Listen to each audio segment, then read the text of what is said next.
Welcome to Geometry. In this video, we're going to work on Chapter 18, Section 1.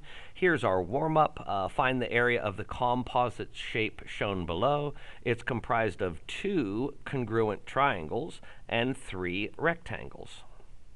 Well, a rectangle, the area is length times width, or base times height. So this first rectangle, height of 2, length of 8, 2 times 8 is 16. Another rectangle, height of 2, length of 8, that is also 16. Final rectangle, height of 2, same length of 8, 16. So we've got 3 rectangles, and we can add those up to 48 inches squared. Now we've got a triangle here, and it looks like the base would be 2, and then we have this height is 1.73. So that'll be area of a triangle is 1/2 times 2 times 1.73. Well, the 2 and a half are going to cancel. Half of 2 is 1. 1 times 1.73 is 1.73. So we've got 3 rectangles of area 16. And then we've got 2 triangles of height or of area 1.73. If we add all that up, we get about 51.46, and our units would be inches squared. All right. So here we are, 18.1. Your notes might not have this title, 3-dimensional figures. Some of the copies might still say measure arc length from chapter 17. So scratch that out, make sure it says 3D figures. And let's dive in. Let's do some fill in the blank. Right solids have an axis or lateral edges that are perpendicular to the bases.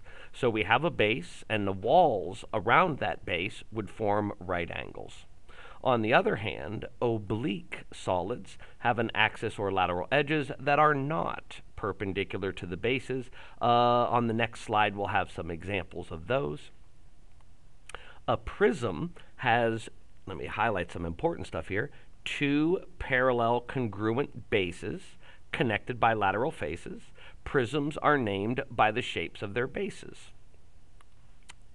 A cylinder has 2 parallel congruent circular bases connected by a curved lateral surface. Its axis connects the centers of the bases. All right. So here in example 1, it says classify these 3D shapes. If I look at the first one, the base, well, it could be a square, but we could be safe and call it a rectangle. And then this side goes straight up, and it looks like there would be a right angle there. So that will be a right rectangular prism. In the next one, if I copy, or I'm going to highlight around one of the bases here, that's a triangle, and notice here we have a right angle to one of these edges. So the base is a triangle, so that's a right triangular prism.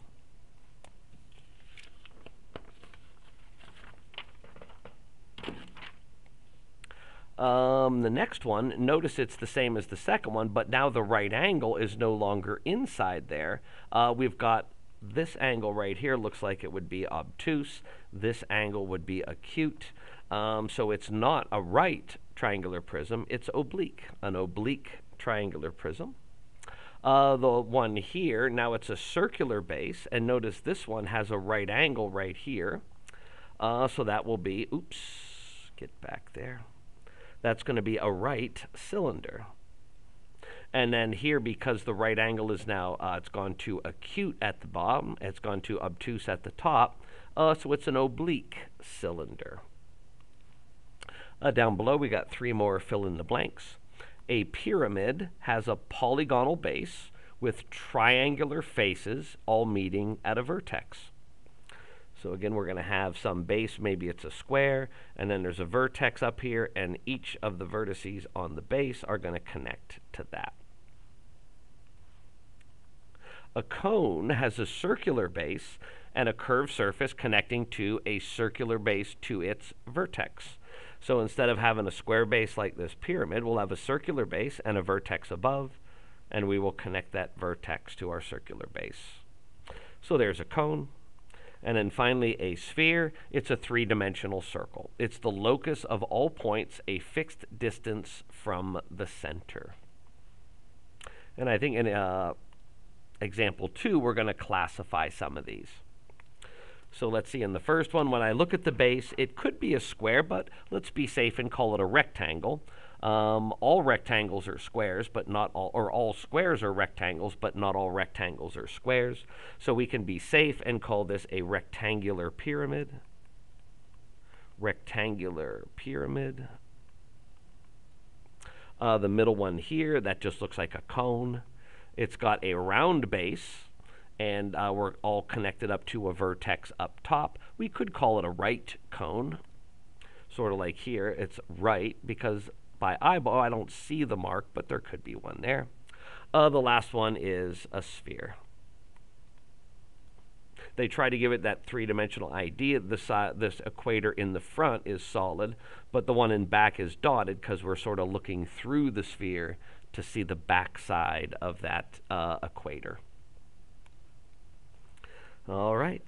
Cross sections. Imagine a loaf of bread. It's all sliced. Each slice of bread is a cross section of the loaf. A cross section is the intersection of a 3D figure and a plane. The cross sections of 3D figures can be simple figures such as triangles, rectangles, or circles. So let's check out this first one here. Oops.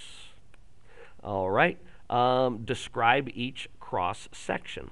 Well, if we look at the top base, it's a hexagon, and the bottom base is also a hexagon, and this plane that we're cutting through is parallel to those bases, so the cross section will also be a hexagon.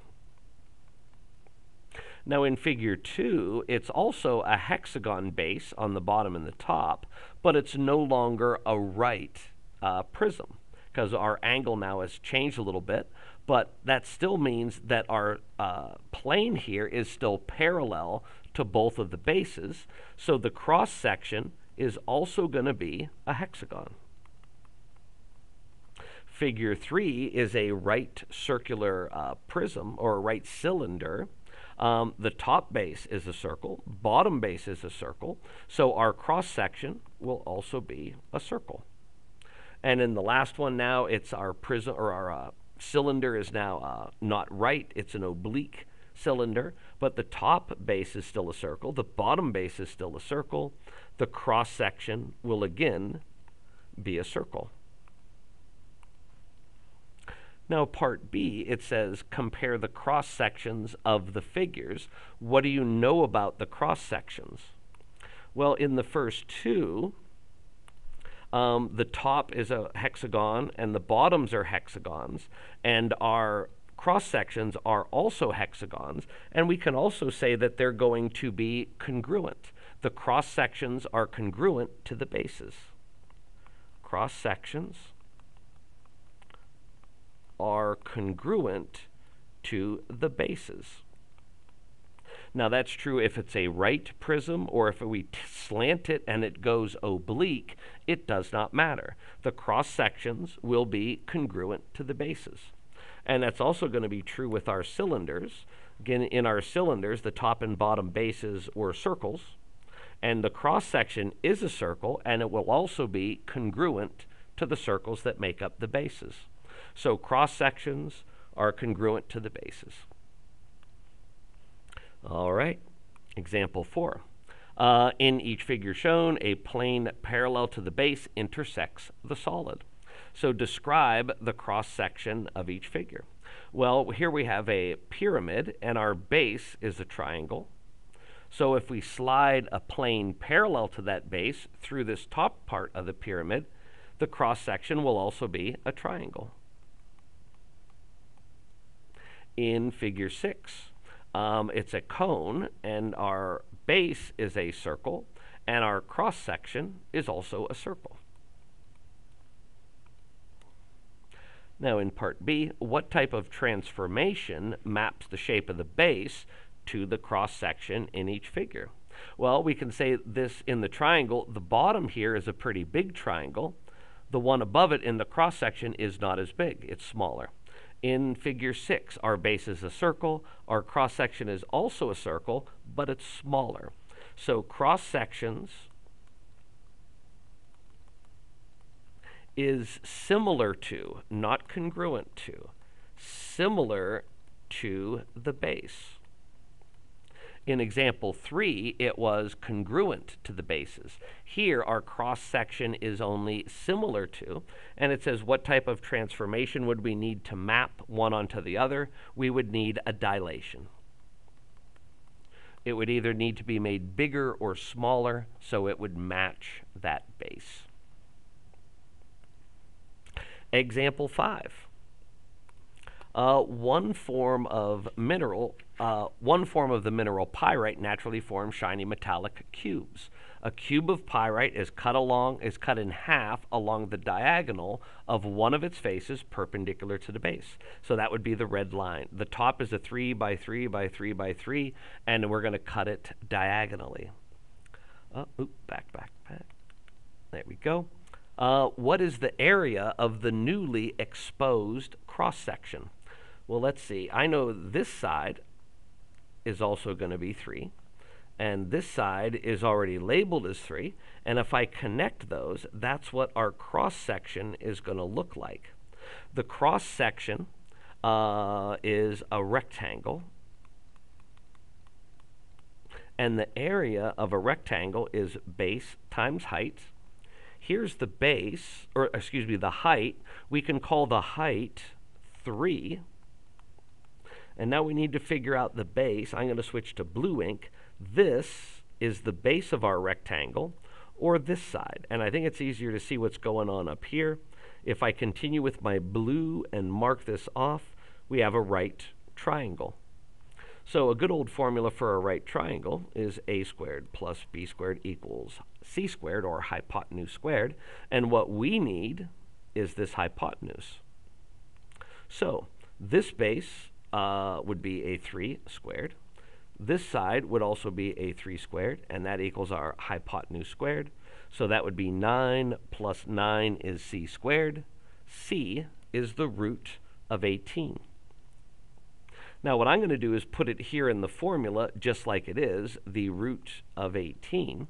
And now, so we don't have to round anything off till the very end, we could take our calculator and type in 18, hit the square root key, and you're going to get a decimal like 4.24264. And then we're just going to multiply that decimal by 3. And then our area is going to be about 12.7279. And our units are centimeters, so that would be centimeters squared. Now, part B of example 5, how could we cut the pyrite in half so the area of the cross-section is less than what we found in part A? Well, if I clear my picture here, the red line across the top, that's where we cut it originally. Well, what if we cut it down here? What if we cut it parallel to the bases? Well, if we were to cut it parallel to the bases, this would just be a cross-section of a square, and that square would be 3 by 3. So 3 by 3 would be 9 inches squared, and that's definitely less than what we found up here. So we would want to cut it parallel to the bases. Cut parallel to the bases. Okay, one more example to go, a nice easy one, example 6.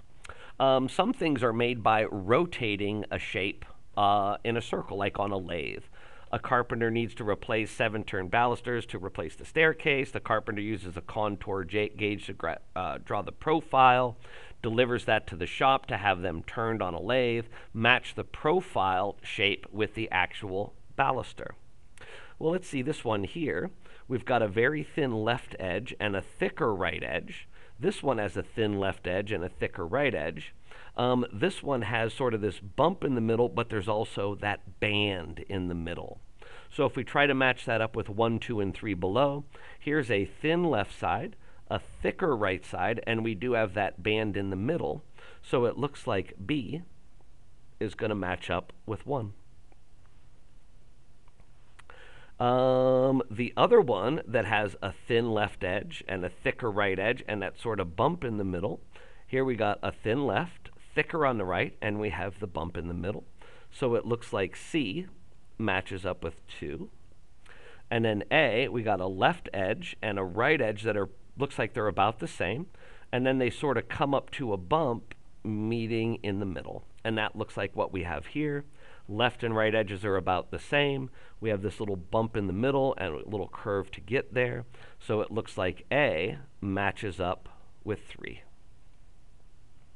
All right, here is the practice problems. Good spot to pause the video, try these out, fire the video up, and see if you got the right answers. Did you pause the video? I don't think you paused it. Okay, here we go. Number 1, describe the cross-section. I'm just going to highlight the cross-section here with my red ink. And when I do that, it's pretty obvious to see our bases, our top and the bottom, are hexagons. But the way we've sliced through with the plane, our cross-section is a rectangle. In letter B, we've got a oblique or cylinder. And once again, I'm going to highlight in red where that plane cut through the 3D figure. And look at that shape. Sure looks like a parallelogram. And for our sphere in part C, again, we cut this with a plane, and it comes around like this. Now, from the perspective, it almost looks like an oval, but if we were more straight above it looking down, it's going to be a circle. So there's our cross sections. Number 2, use the figure of the rectangular pyramid. The plane is perpendicular to the base of the pyramid. Describe the cross section shown. So again, sort of this yellow box is our cross section. Where it hits, we have these red lines. So I'm going to highlight here, and this one on the outside. Describe the cross section. It is a triangle. Find the area of that cross section. So we've got this 9 is pointing to, I'll highlight that in red. That looks like the base of a triangle. And then the 8 is pointed at this. That takes us up to the vertex. And that should be perfect for our formula. Area of a triangle is 1/2 times the base times the height. Well, we have 1/2. Our base is 9. Our height is 8. So I would do it like this. Half of 8 is 4. 4 times 9 is 36. And that would be inches squared. Now, the last one, part C.